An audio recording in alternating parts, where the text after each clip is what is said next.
Hai, Assalamualaikum warahmatullahi wabarakatuh. Perkenalkan, nama saya Jul Purnama. Saya berasal dari kelas 1C Perbankan Syariah YIN Pontianak. Baiklah, di sini saya akan mempresentasikan Makul Pancasila sebagai dosen pengampu, yaitu Bapak Sulaiman Esos MSI. Dan di sini saya akan membahas atau menjelaskan tentang bab 6, yaitu hak dan kewajiban warga negara.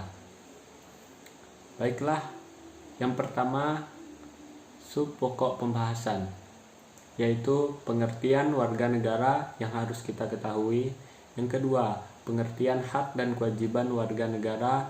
Dan yang ketiga, yaitu hak dan kewajiban warga negara dalam Undang-Undang 1945.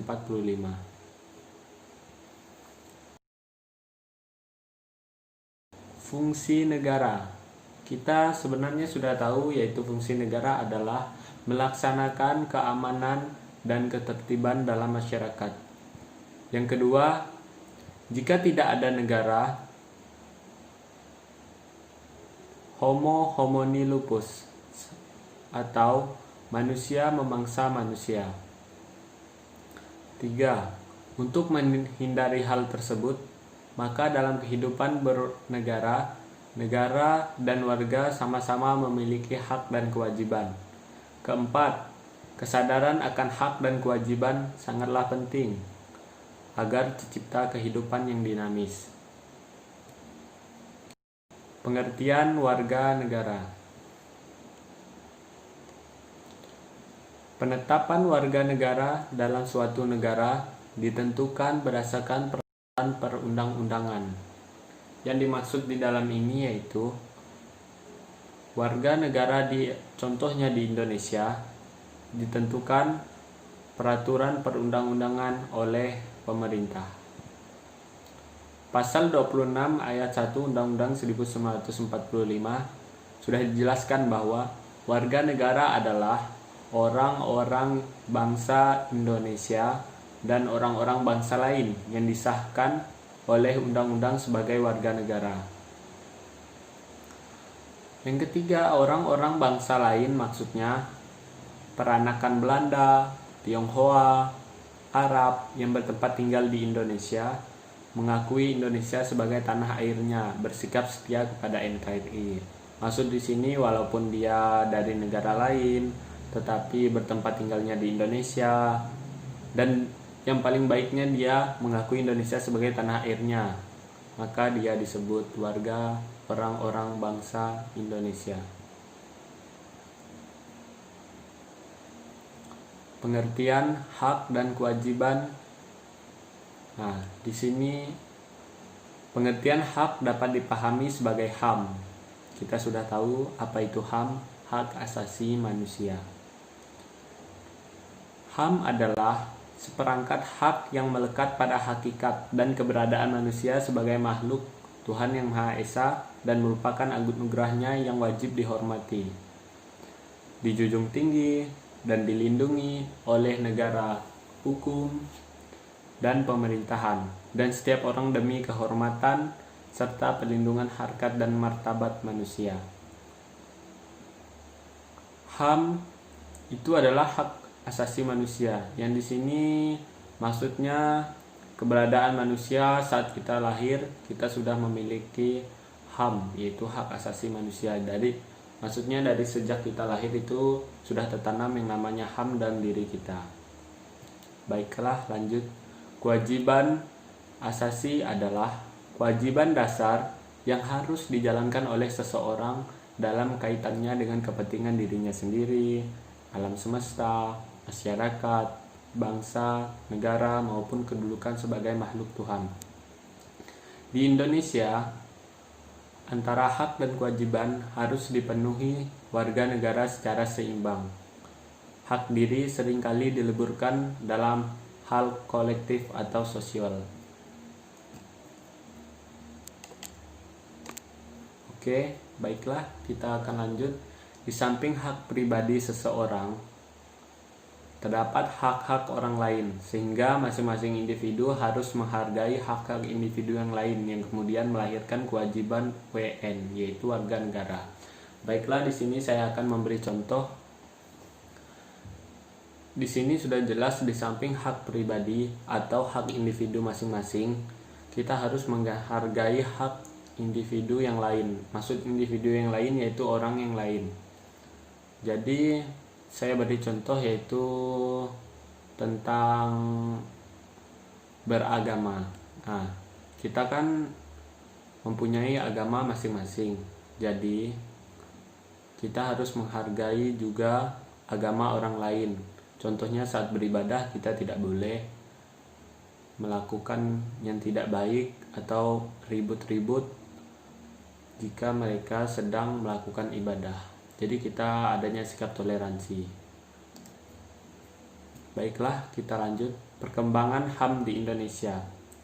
HAM sudah mendapatkan legitimasi yuridis dalam Undang-Undang 1945, meskipun belum optimal, seperti kelulusan pendirian partai-partai politik, terjadi pemasungan hak asasi sipil dan politik, serta hak untuk berserikat, berkumpul, dan mengumpulkan pendapat dengan tulisan. Persoalan HAM mengalami kemunduran dan terjadi penolakan terhadap HAM pada tahun 1970 sampai 1980. Pemerintah membentuk Komnas HAM pada tahun 1990 dan pada tahun 1998 sampai sekarang, yaitu 2020, setelah jatuhnya rezim Orde Baru, terjadi pengembangan luar biasa pada HAM dalam Undang-Undang 1945. Hak dan kewajiban warga negara menurut Undang-Undang 1945. Hak warga negara. Pengakuan hak warga negara diatur dalam Undang-Undang 1945 pasal 28 sampai dengan 28J. 1. Hak asasi pribadi, yaitu kebebasan berpendapat, kebebasan beragama, kebebasan bergerak, dan lain-lain. Yang masuk hak asasi pribadi yaitu diri kita sendiri atau individu. Kita bebas berpendapat, bebas beragama, bebas bergerak. Yang kedua yaitu hak asasi ekonomi. Hak memilih, hak manfaat, hak membeli, hak menjual. Di sini hak memilih, contohnya pilkada, kita boleh memilih siapapun yang ingin kita pilih sesuai hati kita sendiri. Dan hak manfaat, dan kita hak membeli apa saja yang kita butuhkan. Hak asasi sosial dan kebudayaan yang ketiga, mendapatkan pendidikan, pengembangan kebudayaan. Yang keempat, hak asasi prosedural, yaitu mendapatkan keadilan, peradilan, perlindungan, dan lain-lain. Yang kelima yaitu hak asasi politik, memilih, dipilih, berorganisasi. Yang keenam, hak asasi dalam perlakuan yang sama, hukum, pemerintahan, dan lain-lain. Baiklah, lanjut. Kewajiban warga negara.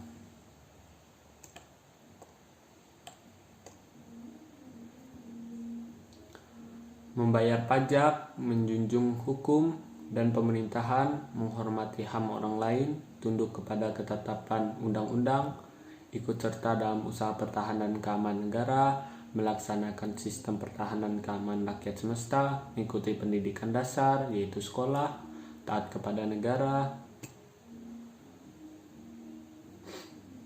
dan pembicaraan mengenai hubungan negara dan warga negara, apakah negara yang melayani warga negara atau sebaliknya, dapat merujuk pandangan para pemikir. Masyarakat yang mendahului dan menciptakan negara, sehingga negara harus tunduk kepada masyarakat. Kita itu adalah negara demokrasi, yaitu negara hukum. Dan semua pada pemerintahan harus tertuju kepada rakyat. Kaum Marxis.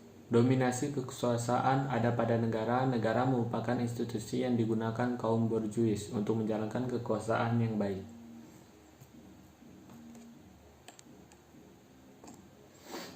Dan yang terakhir yaitu kaum sintesis, menyatukan dua pandangan di atas, kata kunci struktur atau negara untuk teori Marxis dan agensi warga negara untuk teori pluralis. Negara dan warga negara saling mempengaruhi.